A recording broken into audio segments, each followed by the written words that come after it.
Bismillahirrahmanirrahim. Assalamualaikum warahmatullahi wabarakatuh.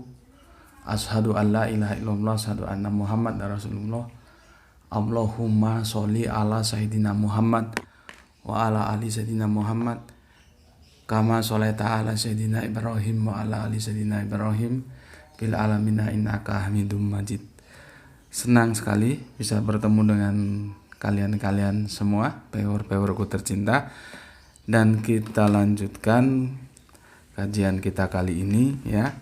Dan sebelum melanjutkan, mari kita doakan bersama kepada seluruh saudara-saudara kita yang telah mengambil bagian ya, mendukung channel ini baik lewat infak dakwah maupun lewat anti skip, anti download ya. Semoga kebaikan-kebaikan saudara-saudara kita yang mendukung channel ini sehingga bisa tetap bernapas sampai sekarang itu dicatat sebagai amal soleh ya. Ada sesuatu yang menarik ya dari komen. Sayang di sini beberapa minggu ini kan ada gangguan massal ya, jadi seluruhnya trouble provider yang sama dengan apa yang aku pakai, jadi internet nggak bisa jalan ini internet. Kadang jalan, kadang enggak gitu, enggak menentu, kadang lemot gitu, kadang enggak bisa sama sekali gitu ya. Sebetulnya aku mau buka sebuah sebuah tanggapan dari teman kita dan tanggapannya cukup bagus gitu ya. Yang intinya itu ya begini loh, ini kopi ini ya. Kalian semua itu gelas, bukan gelas kosong. Kalian semua itu masuk ke channel itu gelas yang sudah berisi ya, gelas yang sudah berisi, bukan gelas kosong. Makanya kan aku bilang kalian jangan jadi aku, kalian silahkan belajar di sini, tapi kalian tetap menjadi diri kalian sendiri, karena kalian bukan gelas kosong ya. Kalian adalah gelas yang sudah berisi. Maka supaya aku bisa mengisi lagi ke gelas ini, apa yang sudah ada di sini harus dikeluarkan dulu, dikosongkan dulu, ya, supaya aku bisa mengisinya. Kalau ini tidak dikosongkan, dia luber, gitu. Filosofinya begitu, filosofinya, ya. Makanya kemarin ada tanggapan yang bagus sekali. Bismillahirrahmanirrahim. Minum kopi dulu. Bagus sekali, memang seorang penuntut ilmu itu harus bersikap begitu ya. Kalau meninggikan hati itu tidak akan bisa. Dan aku pun ya kadang galak, kadang ya seperti itu. Tidak ada maksud apapun, kecuali ya metodologi orang beda-beda lah ya. Karakterku memang begitu, tapi itu dengan suatu tujuan, itu untuk men-trigger atau menstimulus kalian supaya terpacu untuk mau belajar dan supaya pintar, itu aja. Tidak ada tujuan merendahkan, enggak. Dan aku menyayangi kalian semua ya sebagai saudara. Ada lap deh, ada lap. Di sini tisu bekas. Enggak ada. Ya sudahlah, biarin ambilin tisu aja, Bapak. Jadi ada yang sudah paham dan itu sudah disampaikan di komentar, semoga teman-teman juga paham ya. Nggak bisa yang diisi itu harus di bawah yang mengisi. Bayangkan kalau yang diisi itu di atas, gimana? Kan nggak bisa. Jadi yang diisi itu harus di bawah, yang isi di atas. Filosofinya begitu. Tetapi bukan berarti di antara kita itu harus ada dalam satu pandangan, enggak lah ya. Beda, nggak ada masalah, beda. Oke. Aku mau bacakan itu komentarnya teman kita yang mana, cuman internetnya lagi ngambek ya. Jadi nggak bisa, tapi intinya seperti itu ya, dan aku ucapkan terima kasih. Oke, kajian kita kali ini adalah tentang, coba kita membahas Yesus ya. Membahas sosok Yesus sesuai dengan topik diskusi aku besok malam ya, malam Rabu dengan Bapak Pendeta Verdi ya, Verdi atau siapa begitu. Beliaunya sekaligus dosen teologi dan ketua BAMAK ya, Badan Musyawarah Antar Gereja se-Jawa Barat. Dan info yang terima dari panitia, hari ini beliau sudah tiba di Malang ya, dan besok krunya atau sahabatnya menyusul gitu. Dan mohon doanya supaya diskusinya bisa berjalan dengan baik. Dan aku harus memegang amanah berdasarkan keinginan dari Bapak Pendeta bahwa kita ini dialog loh Pak ya, kita diskusi Pak ya. Saya tidak suka debat begitu. Terus aku jawab, oh iya Pak, sama Pak, insya Allah kita satu visi, aku bilang begitu. Dan semoga warna-warna diskusi itu bisa berjalan dengan kekeluargaan, saling santun ya. Kalau ketemu ya alhamdulillah, kalau nggak ketemu ya saling hormat gitu aja. Oke, tajuknya besok malam itu nggak begitu runcing sih ya, tajuknya cukup sederhana. Yesus dalam perspektif Bible dan Kanjeng Nabi Isa dalam perspektif Al-Quran begitu. Jadi kita saling menjelaskan saja. Nanti di mana titik temunya, di mana titik bedanya ya itulah kita dialogkan. Oke, tapi tidak virtual itu ya. Itu di darat dan tidak kita virtualkan. Karena banyak yang tanya apakah itu virtual, oh enggak gitu. Oke, kita sekarang berbicara tentang sosok yang selalu asik dalam setiap diskusi teologis ya. Dalam kerangka mengetahui siapa dia dalam 3 sosok anak-anak Abraham. Jadi kalau 3 anak-anak Abraham ini, Yahudi, Nasrani, dan Islam, membicarakan satu sosok ini ibarat kita menyanyi ya, satu nada tapi 3 suara.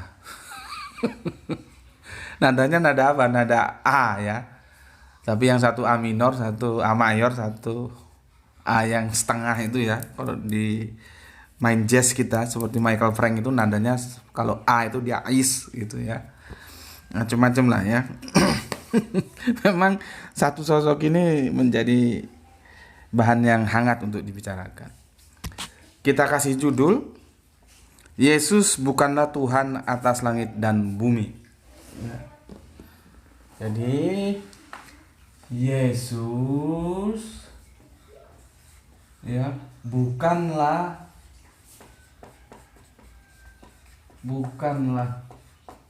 Tuhan atas langit ya dan bumi. Nih ya. Kalem-kalem aja dulu ya. Jadi kajian kita kali ini, Yesus bukanlah Tuhan atas langit dan bumi. Tentunya bagi teman-teman Kristen, terkhusus yang mengikuti Theos dengan konsep Tritunggal atau yang tunggal tapi yang oneses, tentunya sulit untuk menerima tajuk ini ya. Jadi ada yang menolak Tritunggal tapi oneses, jadi Allahnya satu tapi Yesus itu gitu ya. Ada lagi nanti yang tauhid yang itu seperti Islam, seperti Yahudi ya, satu itu Allah gitu ya. Ya itulah fakta historisnya dalam perkembangan kekristenan sampai detik ini juga. Gurunya satu yaitu Yesus, kitabnya juga ya Injil itu, tapi konsep teosnya sampai sekarang tidak pernah ketemu antara 3 kelompok ini. Jadi sebetulnya kalau teman-teman Kristen mau mendiskusikan tentang konsep teosnya, itu lebih baik didiskusikan internal Kristen saja dulu. Karena di internal Kristen saja nggak ketemu, apalagi mau dibawa keluar ke eksternal antara Islam dan Kristen, jelas nggak ketemu. Gitu. Tetapi apapun adanya seharusnya menjadi perenungan bersama, ya. Kenapa ya? Padahal konsep teos itu hal yang fundamental, hal yang utama dalam agama itu adalah memperkenalkan siapa Dia, Tuhan langit dan bumi itu. Lah kok ini bisa menjadi tiga kelompok, padahal gurunya satu, Yesus, padahal kitabnya sama, yaitu Injil, ya. Kenapa bisa begitu? Kan ini seharusnya menjadi sebuah perenungan. Ini ada yang nggak beres ini, pasti ada yang nggak beres. Karena tidak mungkin ketiga-tiganya benar. Ya. Nah sekarang kita coba kaji, benar nggak sih Yesus itu bukan Tuhan langit dan bumi? Ya. Jadi Yesus itu tidak punya otoritas atas langit dan bumi. Yesus tidak punya saham atas penciptaan langit dan bumi. Yesus tidak punya apa-apa ketika Dia ditarik dalam otoritasnya langit dan bumi. Itu benar atau enggak? Kan perlu kita uji. Oke. Pelan-pelan ya. Bismillahirrahmanirrahim.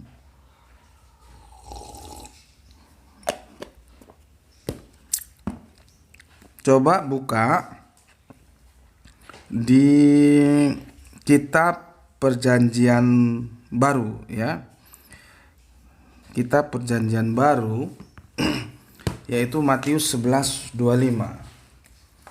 Matius 11:25. Cukup jelas ya tulisanku ya. Kadang-kadang ada yang salah baca, ya mohon maaf lah. Pada waktu itu, ini nanti dikirain M. Mana 11 ini. Ya. 11:25. Nah. Oke, kamu baca jadi di Androidmu juga harus ada Al-Qur'an, ada Bible ya. Nanti tambah lagi kalau misalnya ada hadis ya silahkan lah ya. Tapi yang dua ini yang pokok, Quran dan Bible, supaya nanti kalau belajar itu enak. Oke, aku bacakan di sini. Matius 11:25. Pada waktu itu berkatalah Yesus, "Aku bersyukur kepadamu, Bapa."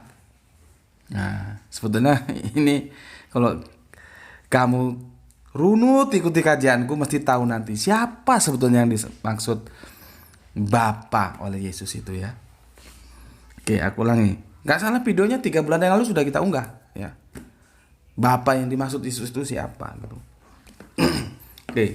Pada waktu itu berkatalah Yesus, "Aku bersyukur kepadamu Bapa." Aku bersyukur kepadamu Bapa. Berarti ada dua eksistensi. Eksistensi aku dan eksistensi Bapa. Paham ya? Oke, pelan-pelan. Selanjutnya dinyatakan bahwa Bapa itu adalah Tuhan langit dan bumi. Langit dan bumi. Ya. Karena semuanya itu engkau sembunyikan bagi orang bijak dan orang pandai, tetapi engkau nyatakan kepada orang kecil. Itu lengkapnya. Cuman yang mau kita bidik adalah yang teratas, yang pertama. Pada waktu itu juga gembiralah Yesus dalam Roh Kudus. Sorry, itu nanti ya. Matius dulu.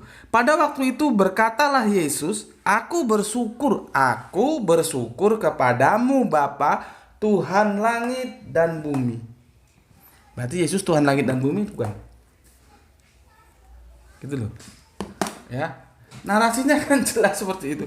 Aku nggak nambahin, nggak ngurangi loh ya. Tulisannya begitu. Ayo kita kritisi.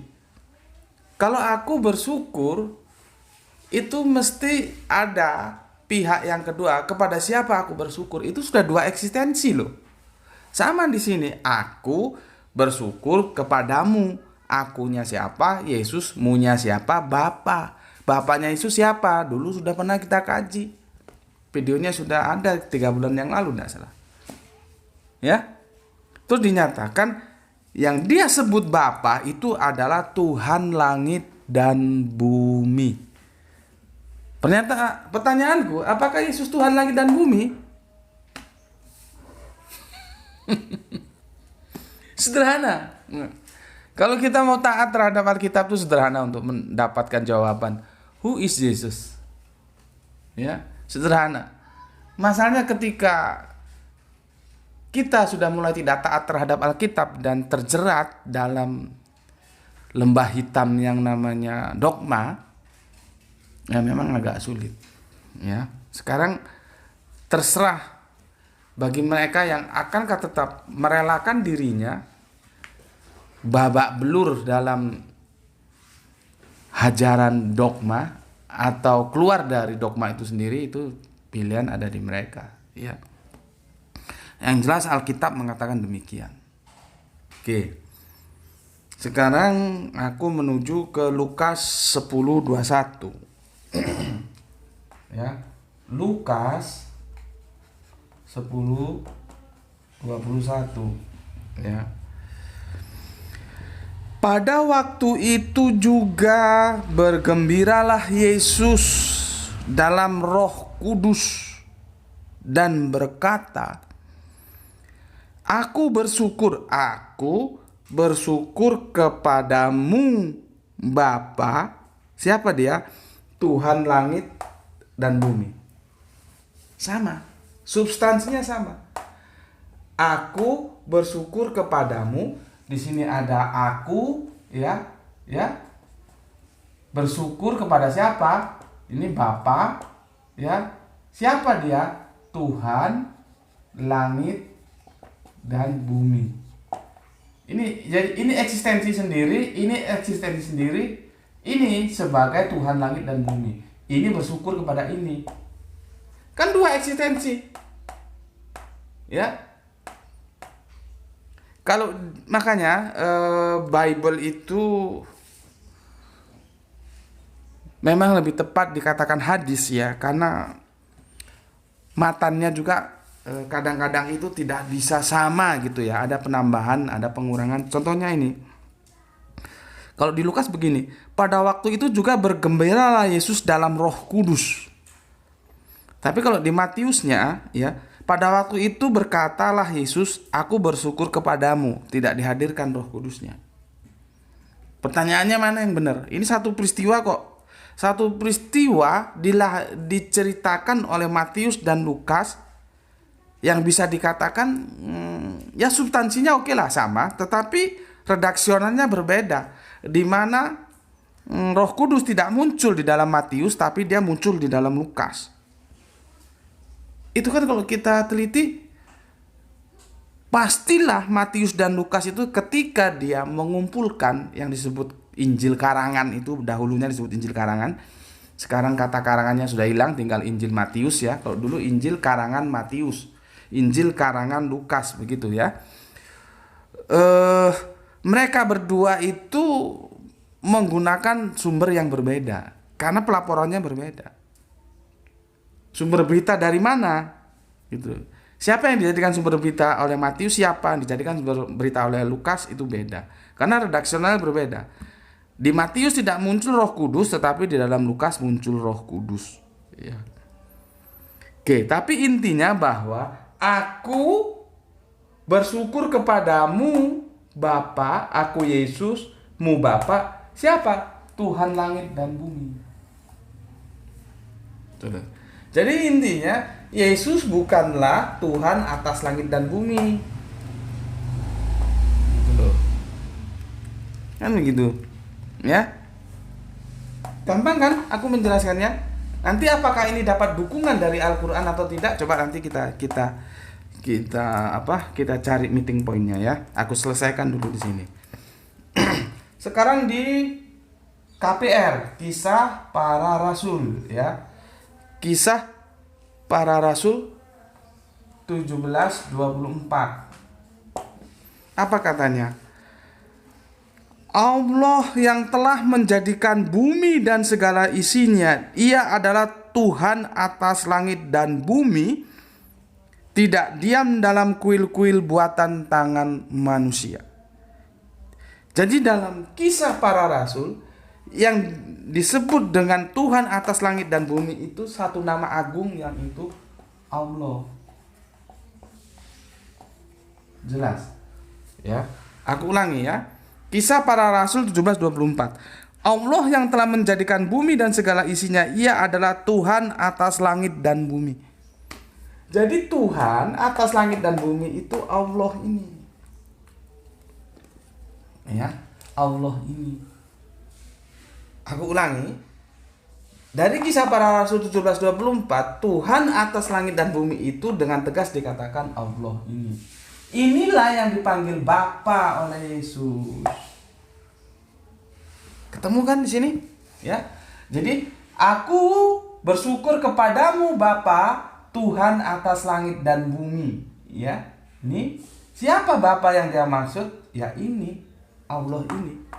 Kan kita sudah kaji 3 bulan yang lalu bahwa Yesus punya Bapa namanya Allah ini. Ya.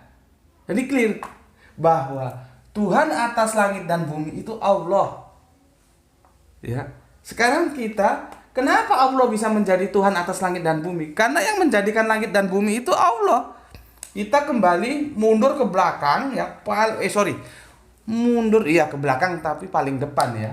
Mundur ke paling awal, yaitu Kejadian 1:1. Kita ngoreksinya di sini, Kejadian 1:1. Ya. Siapa yang menciptakan langit dan bumi? Maka di sini dijawab, ya Allah ini. Yang menciptakan langit dan bumi itu Allah ini. Maka wajarlah kalau Kisah Para Rasul mengatakan Allah ini Tuhan langit dan bumi, karena di kitab Kejadian ya, Allah ini yang menjadikan langit dan bumi. Ya. Ini kalau ditulis dalam Ibrani-nya yang disebut Elohim. Sini masih nampak nih, Elohim. Elohim ya. Berulang kali aku katakan aliran him seperti sama nyim itu ya. Muhammad ya di apa itu tentang nubuatan kenabian Kanjeng Nabi Muhammad di apa itu ya, di Perjanjian Lama di Kidung Agung itu disebut Muhammadim, Muhammad yang agung. Muhammad dapat akhiran im itu artinya agung, seperti Elohim ya, ini akhirannya him. Nampak situ lah, nampak nih him ya, Elohim. Jadi di sini dia Allah yang agung. Meskipun bisa Allah yang jamak karena him itu juga bisa plural, tapi tidak plural di sini karena dia sudah diikat oleh sebuah kuantitatif ehad. Nggak bisa. Kalau dia akan dikatakan jamak akan kacau. Di sini harus tunggal. Adapun him itu adalah majestic, keagungan. Akhiran him itu dalam bahasa Ibrani. Maka Elohim inilah satu langkah masih nampak deh. Yang disebut itu JHWH. JHWH atau masuk dalam Arabian menjadi alif lam lam ha. Itu loh ya. JHWH. Nih dia. Larinya ke sini. Ya. Jadi JHWH itu berapa ya? 1. Kenapa pakai Elohim? Itu majestic, bukan pluralistik. Itu jawabannya ya. Jadi bukan Yesus. Jadi kalau kamu baca Kejadian 1:1 ya, pada mulanya Allah menciptakan langit dan bumi. Terus Allah ini dalam benakmu Allah siapa? Apakah dia Bapa, Putra, Roh Kudus? Apakah ini 3 ini? Ya salah. Orang Israel itu tidak mengenal konsep teologi seperti ini. Mereka Allah yang ehad itu ya merujuk kepada YHWH yang disebut Bapa ini. Yesus tidak masuk, Roh Kudus apalagi. Gitu loh ya. Jadi clear sudah. Matius ya itu bersyukur kepada Bapa. Bapa itu siapa? Allah. Ya. Karena apa? Karena dialah yang menciptakan langit dan bumi, dan itu sesuai seperti apa yang dikatakan Kisah Para Rasul 17:24 dan Kejadian 1:1. Maka Yesus bukanlah Tuhan atas langit dan bumi. Bukan. Itu loh. Keliru sampean kalau bilang Yesus itu Allah berkuasa atas langit dan bumi. Ya. Oke. Kalau kita lihat dari tinjauan Al-Qur'an, ini sudah ya. Kita coba cari meeting point-nya dengan Al-Qur'an, ya.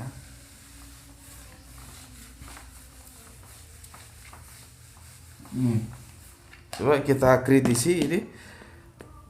Quran surat Al-Baqarah surat 2 nomornya 22, ya. Dialah yang menjadikan bumi sebagai hamparan bagimu dan langit sebagai atap. Dan dialah yang menurunkan air hujan dari langit, lalu dia hasilkan dengan hujan itu buah-buahan sebagai rezeki untukmu. Karena itu janganlah kamu mengadakan tandingan-tandingan bagi Allah padahal kamu mengetahui. Jadi yang disebut huwa, ya. Kemarin kalau kita breakdown ada Rob, ada ilah, ada huwa, ya. Terus ada apa lagi? Nahnu, ya. Itu merujuk kepada satu nama Allah itu. Maka di sini dikatakan di surat Al-Baqarah itu Allah itulah, ya, yang menjadikan langit dan bumi, dan jangan bikin tandingan untuk dia. Dia jelas marah dong, orang dia yang bikin langit dan bumi terus kamu hadirkan orang lain yang tidak punya saham untuk bikin langit dan bumi, ya. Jadi jangan kamu mengadakan tandingan-tandingan bagi Allah. Padahal kamu tahu sebetulnya, cuman karena dogma sudah meracunimu, kamu menjadi seperti bebek lumpuh yang tak berdaya. Karena apa? Tidak berani mengaktualisasikan intelektualnya, sudah tumpul dengan otak. Padahal Tritunggal itu satu masa selesai dia akan ditinggalkan. Karena apa? Tidak bisa sejalan dengan kehidupan modern. Tidak bisa. Ya, satu saat tinggal nunggu waktu saja itu akan ditinggalkan. Dia tidak bisa memenuhi tuntutan kehidupan modern.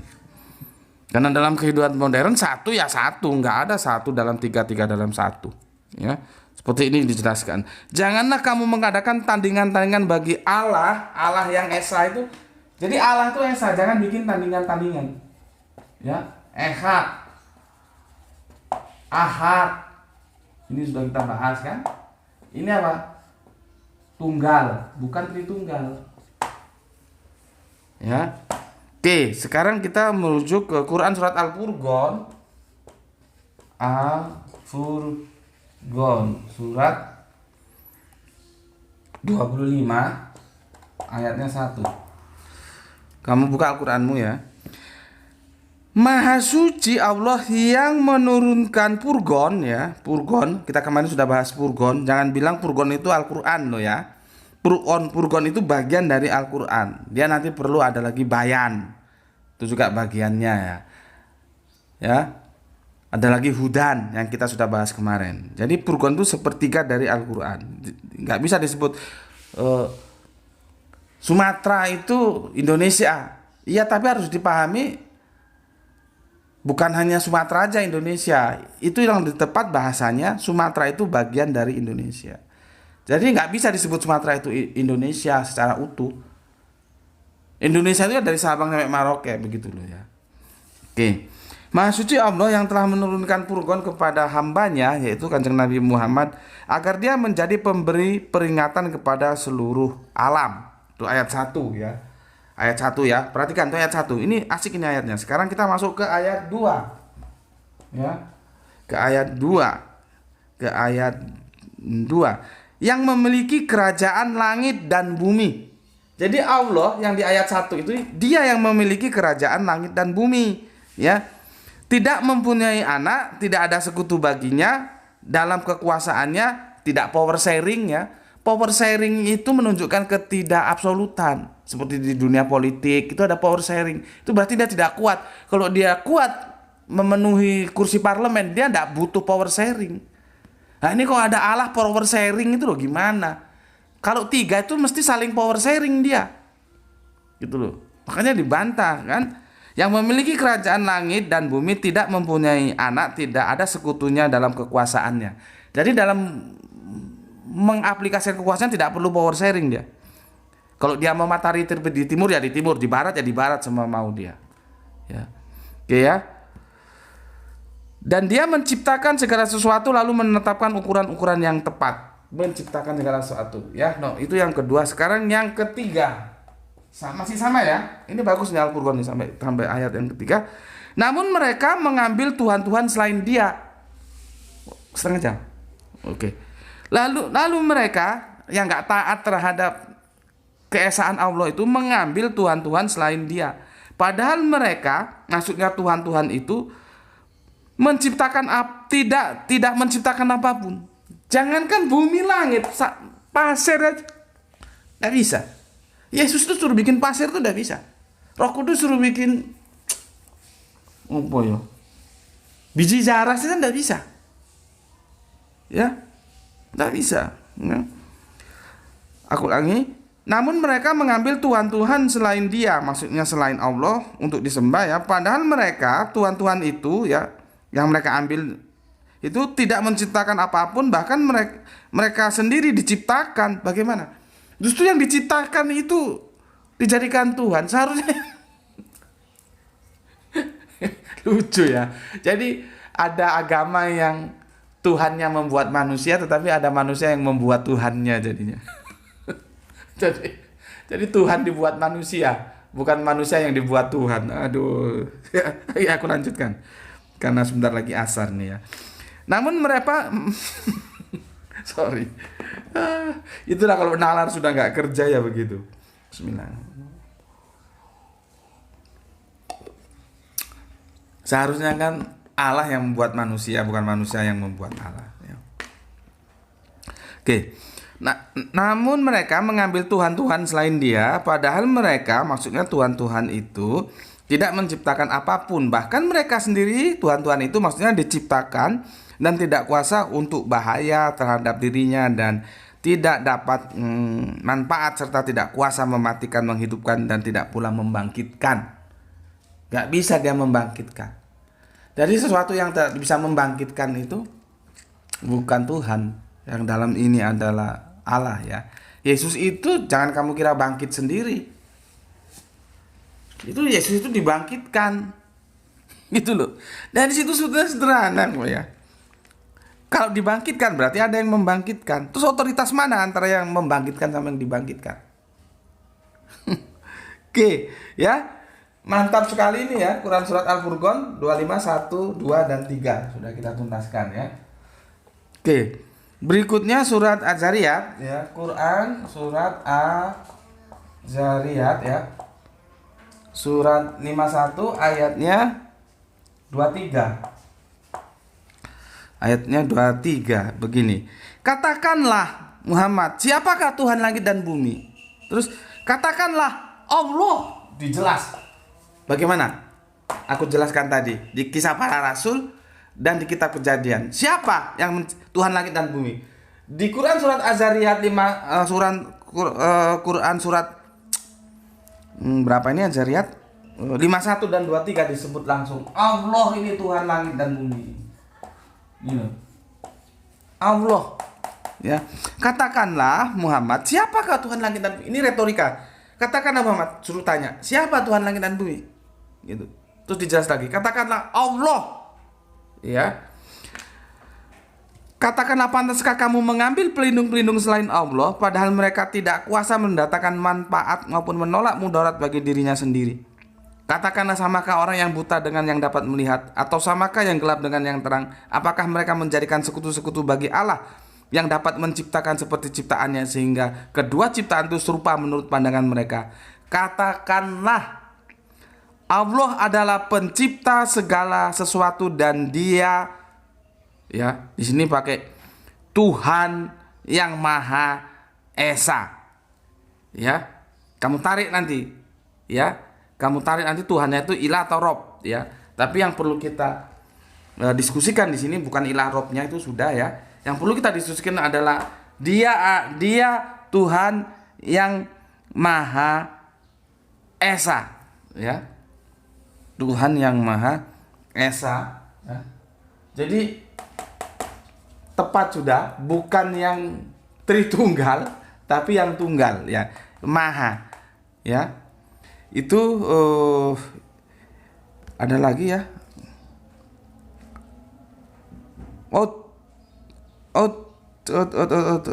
Sebentar, ini di surat ini surat Ar-Ra'd ya. Ar-Ra'd yang aku jelaskan ini surat Ar-Ra'd ya. Surat Ar-Ra'd 13 ayat 16. Sorry salah baca. Surat Ar-Ra'd ya 13. Buru-buru karena sudah adzan asarnya. Ya. Kasihan langgarnya nggak ada yang adzan. Surat 16 ya. Sedangkan yang ini